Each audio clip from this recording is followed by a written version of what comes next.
Turtle and Hughes presents The Power of Partnerships.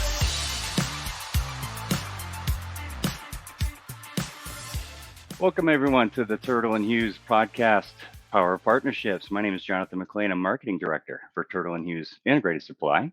Today's episode, I've got with me Barbara Giddings, Sales Manager for Turtle and Hughes Integrated Supply. Hi, Barbara.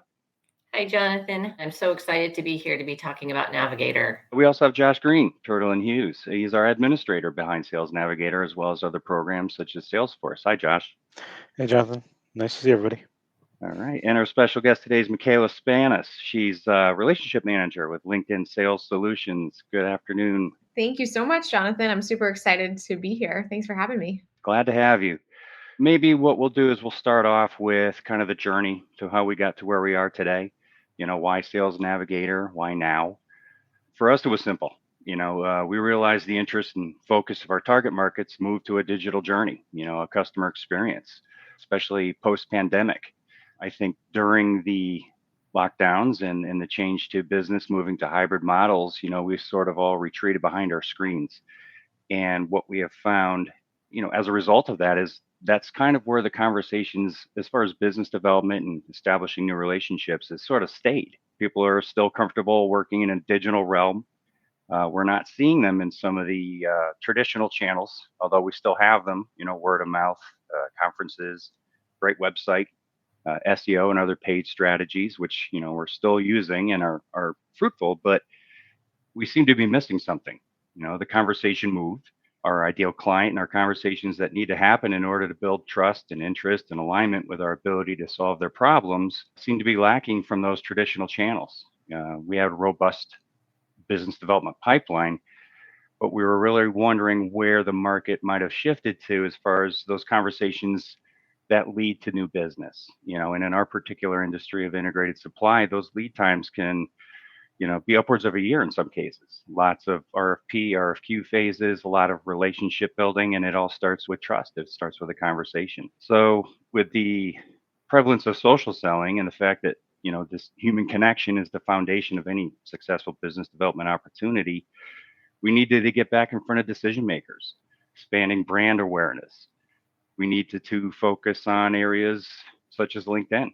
And the more we learned about Sales Navigator, the more we understood we had to add this essential tool to our business development strategy to develop new opportunities. So, Barbara, you've been a champion of this. I've been working with you. Josh has been working with you as well. But from our perspective and just how deeply ingrained into the process of using the tool for only a couple months now, what sort of changes or successes or discoveries have already happened? You're right. It's only been just a couple of months, and yet I have been doing business development for Turtle for a year. And inside of 2 months, I've been able to locate and dialogue with over 600 new contacts. And those contacts aren't just contacts, they're the right contacts. They're the people inside of those companies who can bring us in, or perhaps on occasion tell us that, they're just not going in that direction. But being able to have that dialogue has just been wonderful. Prior to Navigator, trying to operate off of lists, that you can buy, and there are many of those out there, but you work for days and days and days, and you might finally get a person who is low on the totem pole, and you need to climb, and now you have to climb up. With Navigator, you can get right to the people that you need and the people that you want. And so going beyond that, we're able to target, we're actually able to strategize. Okay, who are the customers, the large customers that we want to talk to? And, being able to go into Navigator and have them map out for me who those decision makers are in a particular section of a company, it takes only minutes and, only a couple of days before you're having a substantial dialogue with them, and meetings get scheduled and we're on our way. We're just really scratching the surface of what Navigator is able to do for us. We have successful meetings. Right now, my goal is 2 successful meetings with the right people, 2 a week. I'm going to quickly add 3 a week to that as we continue to march down all of the tools and the processes that our champion, Michaela, helps us learn. And as I get to the next level and I'm able to actually ask a question to Michaela, she's able to answer that question and then also add other processes that work well. And it comes along with stats too. I'm kind of throwing it to you here, Michaela, because I think that there are still other tools that you have in your tool belt that I will naturally be coming along and you'll be showing me those. So maybe you want to talk a little bit about that. Yeah, absolutely. And the one thing that jumped out was that word dialogue, because I think you can have as many lists as possible and you can have a ton of outreach, which we all know is important in sales. But if you're not getting the responses, then that doesn't lead to the opportunities that are eventually closed won. So I think some of the most powerful components of Sales Navigator and LinkedIn data in general is having that feedback loop to be able to share back with you, hey, here are the titles that are responding best to the outreach. Here are the ones that we should target with this type of messaging. So that way we can continue to boost that over time. And Turtle, which is super impressive, has a 14% response rate on the outreach since we've started, which is significantly higher than we see on cold calling and email, which is usually between 1% to 3%. So it really does work. And I'm going to steal that word dialogue from you, Barbara, because I think that's a key part of the conversation. I thought I stole it from you. Honestly. You might have. Well, nonetheless, it's those, again, warm introductions to break the ice, I think is a Michaela phrase. And then to Barbara's point, the depth of those contacts, they could be second or third degree contacts within the platform that the tool basically allows you to not only research, but understand how they interrelate. Or if there is someone else on our side through TeamLink who has a connection to that person, which is a segue to maybe starting a conversation with somebody. I will say, in the very beginning, reaching out to people in this way feels a little uncomfortable. It's not maybe, I'm being in sales, I'm so used to having those dialogues right in front of the customer, either in their lobby or lobby conference room. Probably the third time in that I started to open up a dialogue with a potential customer, it started to get very comfortable very fast. And then along with Michaela's, suggestions of if someone isn't accepting your connection requests, you can go into LinkedIn, look at their profile so that they know, oh, that's the person I keep ignoring. And then you can go back into Navigator and, write them a little note saying, here's the reason why I'm looking at your profile. And that usually gets their attention pretty fast. And then you can, in the message, just a quick message of just trying to connect with you and see if your company and my company are a good fit, a good match. And it often leads to continued dialogue. Engaging with their content, not making it all so much about yourself, but possibly a soft sell on, how you can help solve their problems is a great way to start a message.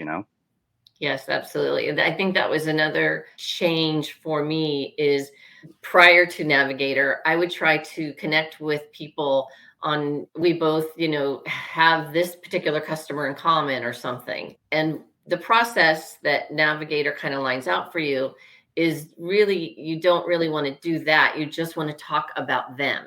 And that's it. And then maybe down the road, you can start to find things that you have in common, like, hiking or kayaking or whatever. But the first couple of steps in contacting with them, you really want to just, concentrate on them. And what works well for me is how long have they been at their current company? Did they just get there in the last year? Have they been there for 25 years? And, if they've been there for 25 years, then I remark to them about, wow, what a great career you've had. That seems to be a pretty popular way for people to then respond to me. And you and I had an offline conversation in regards to, again, just making it personal and leveraging the tool for, again, a human connection.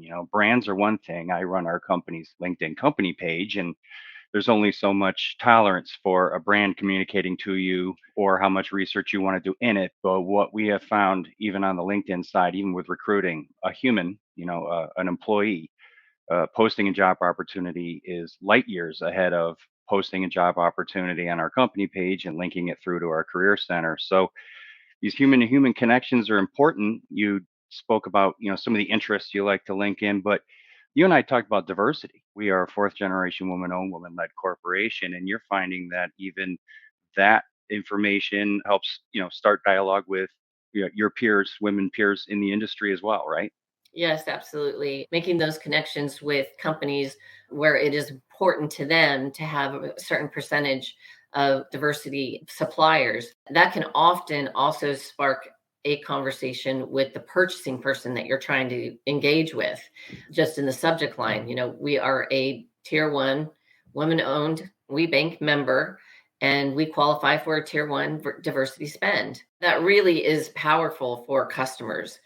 And also in terms of creating relationships with their diversity champion of their company at the same time, so that we're engaged with both of them. And typically large customers who where diversity suppliers is important and they want to take advantage of that tier one diversity spend, already having a relationship with the diversity champion at the site is pretty critical. So, Michaela, I guess it's a fair statement to say that it not only works for sales professionals looking to develop opportunities, but the brand can, also benefit from using Sales Navigator as well, right? I'd have to look at it holistically, right? Because when you think about a company, and most people are putting a lot of dollars and a lot of creative energy behind what's going to get people's attention. So if you look at it more holistically in terms of how are we going to market together to drive this message home, that's what's really going to be key to the success of the salespeople who are on the front lines reaching out, for the actual meetings. But one of my favorite lines that I think is really pertinent to LinkedIn and like how we coach people up to use it is our ex CEO, Jeff Weiner, used to say, trust is consistency built over time. And so I think about that when I think of all of the different efforts that go into having a LinkedIn presence, whether that's on the company side, on the salesperson side, on the marketing side, right? Like it's everybody pitching in to help build what somebody's perception of your business is over time. So, how big does an organization have to be to get the most out of Sales Navigator, Michaela? Do they have to have a CRM in place? Is there a difference between the corporate plan versus premium, or are they the same thing? We have a tool that works for everybody. So there's an individual version of Sales Nav for somebody who's maybe just getting their business off the ground. It's called Sales Navigator Core, and that's for anybody who's 1 to 8 professionals on the sales side. And then as you get bigger than that, we usually recommend you move to the corporate plan because that is where you get somebody like me to help with coaching and you can connect with your CRM. So it's not a must to have a CRM in place, but it definitely is additive if you have specifically Salesforce or Dynamics, because we have a pretty robust integration with them. And the way that we look at the two systems working together is a Salesforce or your CRM in general would be your source of truth, and Sales Navigator is your system of engagement. And together, there's a loop there. So they don't have to kind of do double duty on both. You can have two distinct instances that are working together to ultimately give you that data that we were talking about earlier to understand what the ROI is. And so you don't start from scratch in Sales Navigator, right? You can basically leverage some of the prospecting that's been done on the LinkedIn side or, leads or development you've got in, SRMs or CRMs. Yeah, it totally depends. If you're connecting your CRM, then we ingest any information that you're responsible for from the CRM. So the companies that you're targeting, any of the contacts that are associated with those companies, so that you don't have to start from scratch and you can hit the ground running and start getting those proactive updates so you can start engaging and building those relationships over time. So Josh, from that, technology standpoint, the CRM sync between Sales Navigator and our instance of Salesforce, was that an easy setup? Have you used it elsewhere in your career? Really easy setup. The only miss I would say that LinkedIn Nav Sync can do is for the few leads that actually already exist in your Salesforce, come up with a way for the user to decide, okay, how do you want to treat those sources? So what we did was we put some automation in place that says, okay, instead of having like a Barbara or Jonathan go in there and flag things as now being Latin Navigator, I just put an automation in that if you're contacting these people through LinkedIn, or if you are, as long as you're syncing it to Salesforce and have these touch points, we'll automatically take those existing leads and now mark them as Navigator. But outside of that, though, it meets every single use case. It's really easy to sync, and reporting is, once you have the source properly tagged on these leads, it's really simple. So it's plug and play for the most part. Just have to have a better way to tackling the existing leads. And just from a user's perspective, I mean, I really can't imagine having Navigator and not having a CRM, because it's so valuable having those two tools talk to each other so easily and just so, user friendly. We want to house all of the information that someone else in our company can just, take a look. Who is Barb talking to at XYZ company? I need to talk to them. I think there's multiple reasons why someone else other than me needs to get into, the information that is housed in Salesforce. I would say too, I've been at LinkedIn for almost 5 years now, always on the sales solution side. So I've seen the product evolve a fair amount, and it's been pretty exciting to see some of the developments that we've made as a result of the feedback from all the sales professionals that we work with. So, two things that we didn't used to have were the ability to add a contact that you find on Sales Navigator with a click of a button back to CRM, which, as long as it follows all the criteria that you have set in Salesforce or your CRM in general, then, like I said, you click one button and you can add that person back, which saves sellers a ton of time, because now we're not having to do that manually, jump between instances.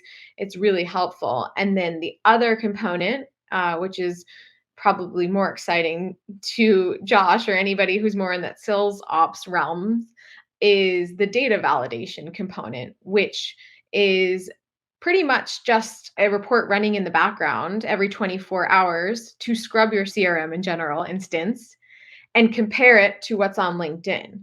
So we're highlighting to you and flagging contacts who have since changed jobs, so that your CRM is always up to date, and not filled with contacts of people who were at their job 5 years ago, which we know there's been a ton of turnover in the market. So I think that's been a really, really big game changer for a lot of companies. Yeah, we've seen that on our marketing automation tool, Pardot. We bolt that to Salesforce, and we see it in the form of hard bounces on any email contacts we make. Recipient not found, address unknown. And it's always attributed basically to a shift. That person's just simply no longer where they are. Well, where did they go? They're on our list. So we have to find out how to market to them again. Michaela, talk to me a little bit about ROI. That could be a very subjective subject. It's one thing to invest in Sales Navigator and CRMs. It's an entirely different thing sometimes to prove that it's working. We are still nascent in the process. I think we have an idea of what our ROI is right now. I'm resigned to simply say 100% of the connections and the engagement that we've generated through Sales Navigator absolutely would not have happened. So that's a 100% increase in outbound contact and lead gen. But further down the road, whether it's linking to campaigns or some other metric for that return on the investment, what are some of the best practices you've seen out there? So, like you said, it's a really subjective matter, which I try to align on with all my customers because I work across every single vertical. So, it can mean a lot of different things to a lot of different people depending on how long their sales cycles are. So, I would say, if I'm kind of summing it up, what I help companies do is look at both the qualitative feedback, kind of what you and Barb are constantly giving back, packaging that up to understand what specific deals have we influenced? Who did we talk to? Right. And building that story out. So you have qualitative understanding of how this led to closed won deals. But then what's even more powerful for most of the CFOs or the CROs out there who are looking at dollar amounts is we basically pull all of the opportunities in CRM created since your investment with Sales Navigator, and we can show you the lift in opportunities created, opportunities influenced, eventually closed won. So there's a lot of different reporting that we have on our end that after 6 months we can start to give you back so that you understand, oh, this is how opportunities have been influenced on more of that quantitative level. And in regards to adoption and rolling it out, there's some built-in reporting already within the environment with Sales Navigator, correct? The usage reporting. Yep, there's usage reporting, which is a little bit more of that raw data. So you can understand how your users are all leveraging the tool on an individual level. And then there's more of an insights section of that reporting within Sales Navigator that speaks a bit more to the effectiveness of that use. And that is typically what I'm looking at from a coaching perspective, because we find that when you're used to using LinkedIn or Google, you type somebody in and you press search every single time. And with Sales Navigator, there's a little bit more automation that you can lean into. So sometimes there's just areas of opportunity where you don't have to run as many searches and the system can start sending you things proactively. But that's just a quick conversation once you look at the usage reporting and have that dialogue back and forth around what we could be doing differently and more efficiently. Barbara, there's an ocean of information out there. Have you found that, setting alerts, building lead lists, using InMail, watching that shared activity feed, have these things helped you, strategize and prioritize? Yes, absolutely. I mean, one of the things that is absolutely invaluable is that sending an InMail through Navigator, you don't have to guess at the person's email address. And it actually goes into that person's inbox in whatever email that they've used to set up LinkedIn. And so people actually get your messages. As you described, when you go into Yahoo and you search for someone, well, that's great, but they don't put their email on a resume, or it's very, very, very, that's the most difficult part without Navigator, is to try to find the right email address. And when you get those bounce backs 10 times, you give up on a company that you really want to do business with. And especially during the pandemic, when you can't go to their building and ask to see a person, which they probably wouldn't anyway. But just being able to have that dialogue through InMail is just tremendously successful in terms of people communicating back. Yeah, to clarify for anybody who's not familiar with InMail, that is just a message on LinkedIn to somebody that you're not connected to. So basically, you're skipping the step of having to wait for them to accept your connection request, which most people don't do unless they know you. So you get to skip that step, and it hits you in 3 places, like Barb was saying. So it hits you on the email you have associated with LinkedIn. People get a notification on their desktop. And most people these days have LinkedIn on their phone, so they'll get a push notification. So you kind of get 3 touches in one, which also helps with driving up those response rates. Yes, thank you for clarifying that. Jonathan, as you asked about, using some of the tools as far as creating lists, that is tremendously helpful.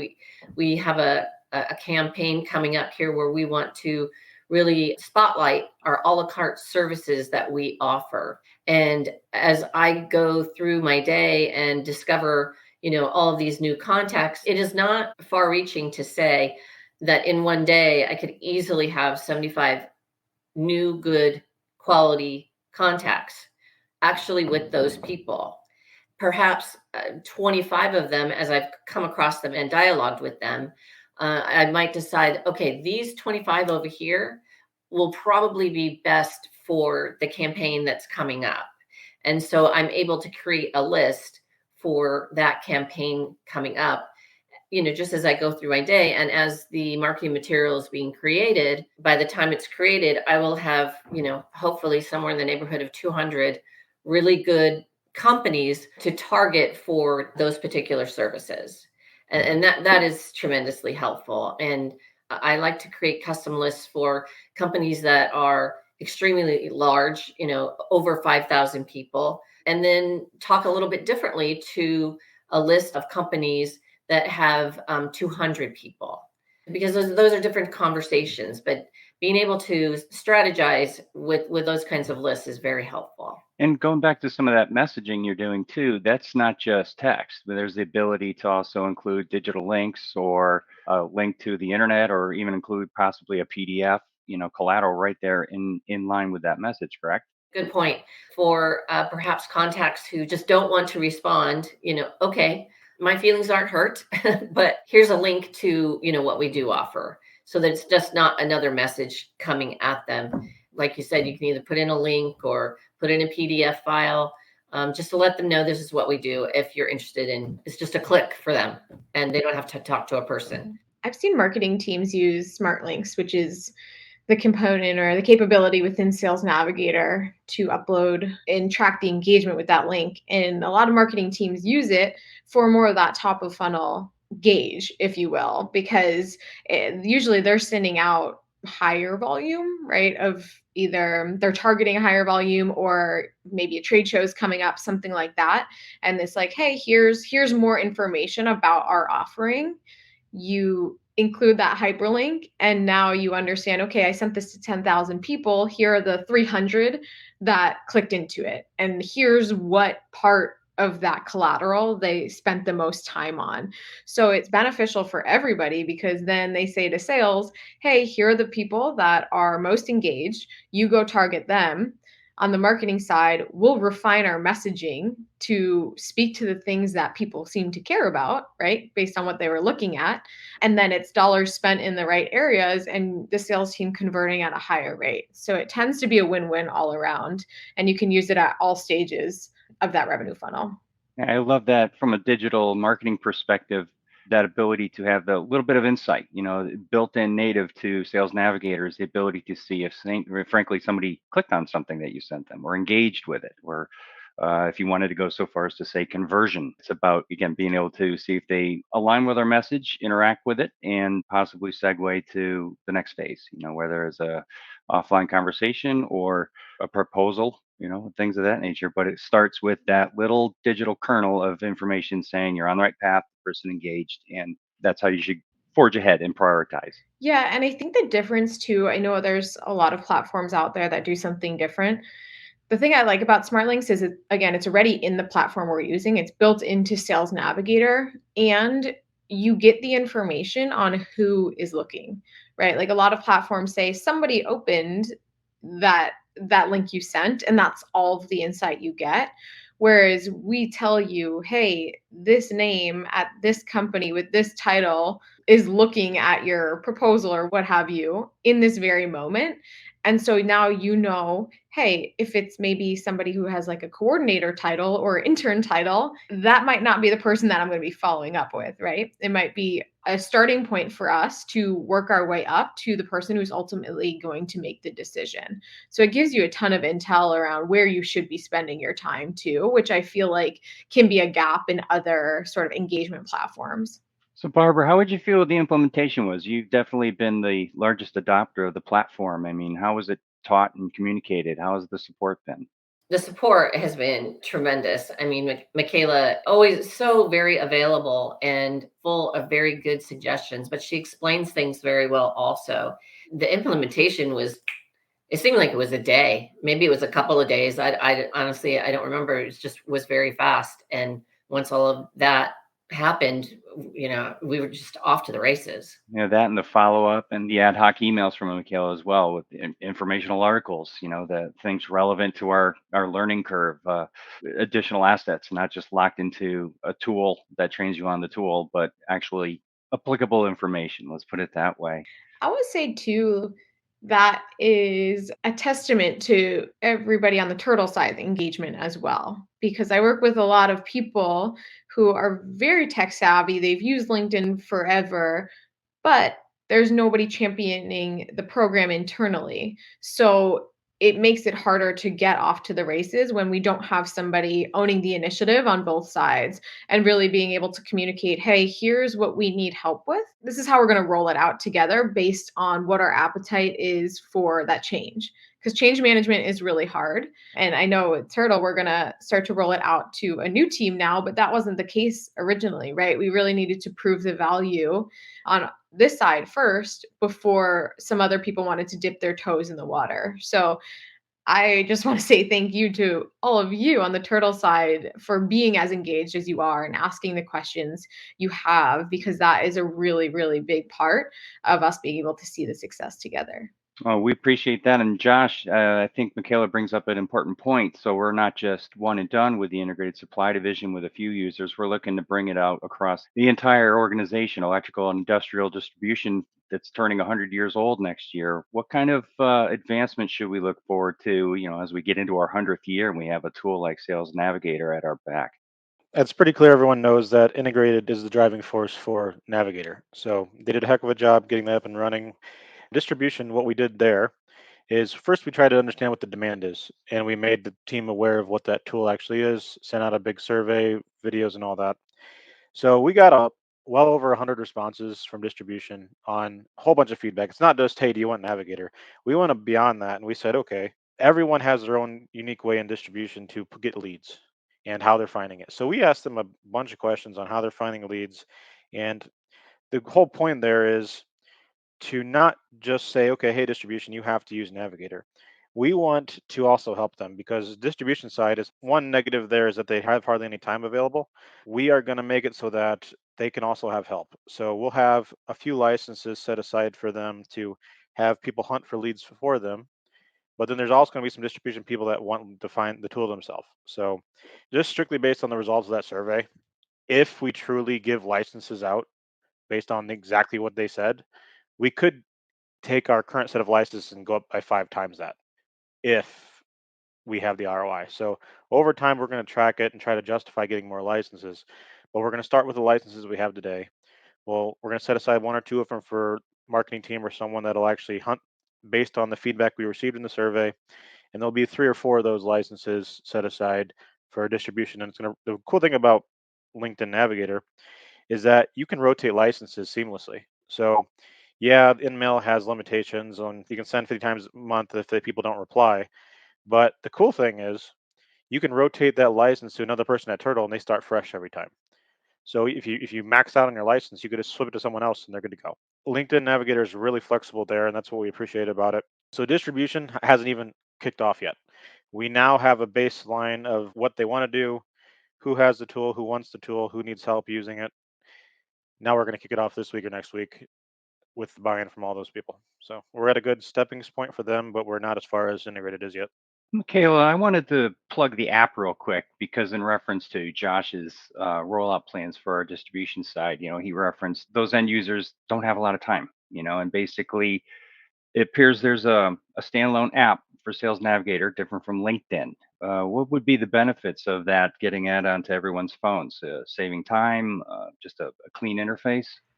Both, I would say, especially pre-pandemic. I worked with a lot of customers who were on the road. They were outside sales.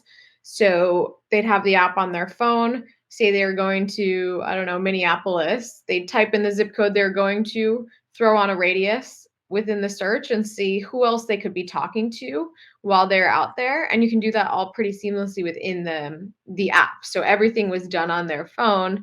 And still, same thing post pandemic, where maybe people aren't as much of road warriors now. Navigator can seriously save a company a lot of travel costs. The job that I do traditionally pre-pandemic, I would have been wrapping up, somewhere in the neighborhood of $4,000 a month in travel costs.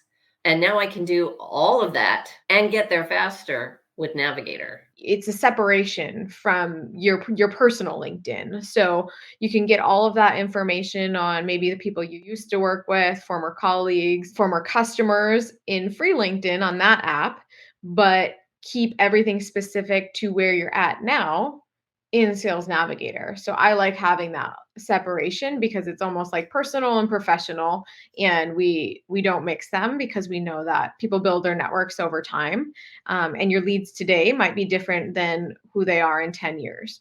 I have the app open in front of me right now, actually, and I see that all that activity, copying notes, logging calls, there is the ability to push that straight through to the CRM. There is. Yep. Pretty much all of the capabilities you have within the desktop version you have on the app, which again, for people who are on the move and don't have a ton of time and prefer to work off of their phone is typically the way to go. You just have to queue up the information you want pushed to you. And then from there, the system starts working in your favor. And a lot of it is automated. I just wanted to comment too on the limitation of being able to send only so many InMails in Navigator. However, and Michaela, you can explain this a little bit better than I can. Each time you get a response back in Navigator, then you get credits back for additional mail. And I can tell you, because I follow the methodology that Navigator teaches, I am able to get so many people dialoguing back to me that at this point I have more credits than I could probably use in a month, and it just continues to climb and to climb. And so I have not had any trouble butting up against the wall that I can't with that limitation, because I get so many people back. And the other thing that I wanted to just touch on too is, I think because we went through the pandemic and people are so used to connecting electronically and communicating electronically, it has been an eye-opening experience in the last couple of weeks. In the old days, before the pandemic, before we were all communicating on computers, the typical way to get into a company was to start somewhere near the bottom, maybe mid-level, and then make your relationships as you climb up that ladder over time.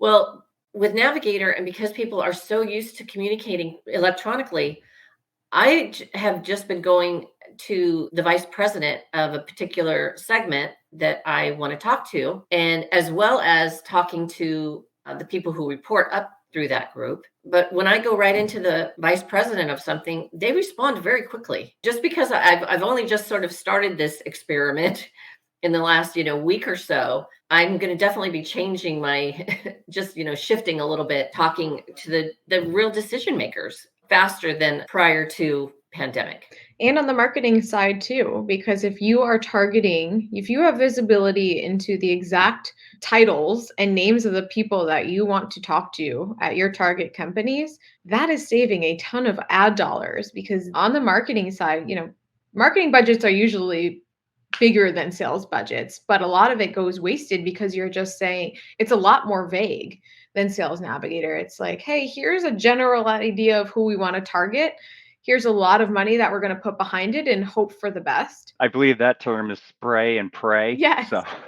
I know you're much more dialed in, but there's a lot of companies out there who aren't as specific with who they're targeting. And so when you can get that visibility with Sales Navigator and take a more strategic approach, both to the marketing and sales side, it can save a ton of money. Well, I appreciate everyone's time, Michaela. Again, we're looking forward to bigger and better things. Sales Navigator has definitely, extended our reach and opened our eyes to a potential client base that, we absolutely wouldn't have been able to rationalize as quickly without Sales Navigator. And Barbara, again, my peer, my colleague, my SME. We frequently talk offline to learn the ways of Sales Navigator. I appreciate your time and your leadership in using the tool. And of course, Josh, your background support is always pivotal to that seamless digital connection throughout all these various platforms and trying to bring order out of chaos.